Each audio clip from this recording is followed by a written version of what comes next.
If you're someone who's primarily interested in firearms for personal defense, why should you care about the actions moving towards repealing the National Firearms Act? Well, I want to talk to you about that for a minute, because what I've noticed is inside of the personal defense network audience and inside of the social media circles that I travel in, people are asking me a lot of questions about why we should be pushing to repeal the NFA, or why we should be worried about changing the laws at all that regard short-barreled rifles, suppressors, short-barreled shotguns, and even legally owned machine guns when it comes to personal defense. The fact is that, first of all, your access to all firearms is dependent upon the enforcement of the Second Amendment. The Second Amendment to our Constitution affords the right to keep and bear arms to all citizens. And what that means is we should have the right to keep and bear all types of arms. So we shouldn't have incremental restrictions on the types of firearms at all. Now, it's also important to understand why a short-barreled rifle, a short-barreled shotgun, or especially a firearm with a suppressor might be of interest to you as someone who's primarily interested in defending yourself and those you care about with firearms.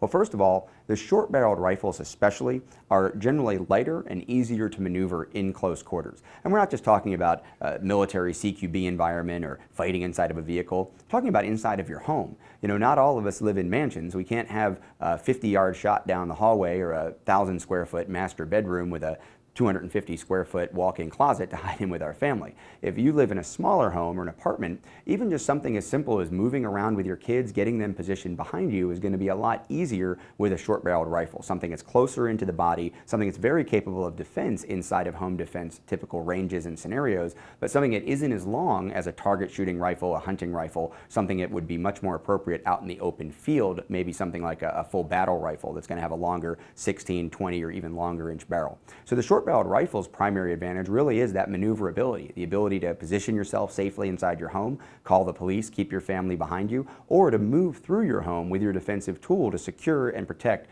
other members of your family. Things like suppressors probably have an obvious use also, but not to everybody. If you've never shot a firearm with a suppressor, you may have no idea, except for watching the movies, what it's really like and what the difference is really like, especially in a confined space, even in an indoor range, let alone, again, being in your bedroom or being in that hallway, being at the top of your stairwell with your family behind you. And imagine for a second a scenario where you're forced to defend yourself or your family with your staged home defense gun, whether it's a pistol or a rifle, and you pull it out and your family member is in your vicinity when you need to engage that threat. And especially if they're just in front of you. You know, I have a little less than 2-year-old daughter at home. If she's out in front of me and I need to engage a threat that's over in this direction, and I take that typical AR-15 type home defense rifle, which is something that I do stage in my home for that use, and I go to fire that muzzle blast and that concussion is going to be coming out right over her head. Of course, if it's my wife, that might mean it's right in front of her face. And that sound damage, which obviously is not going to be nearly as bad as being murdered or raped or abducted by whoever it was that broke in to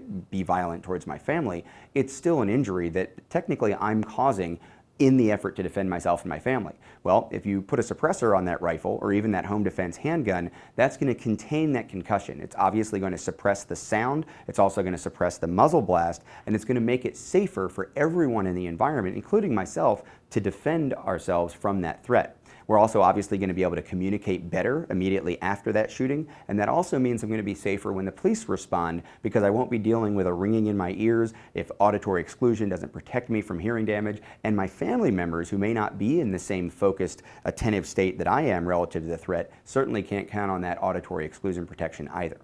Now, when it comes to some of the other things like full auto machine guns, destructive devices, some of the any other weapon type designations that are covered under the NFA, you may not be able to think of an immediate defensive value. But again, the fact is it's access to firearms, legal access, and convenient, simple access to firearms that allows us to prepare to be able to defend ourselves in as wide a variety of circumstances as possible. And that's why, even if you're just interested in firearms for personal home defense or for family protection, you should be interested in the discussion around repealing the NFA and removing any and all restrictions to legal and responsible firearms use and ownership.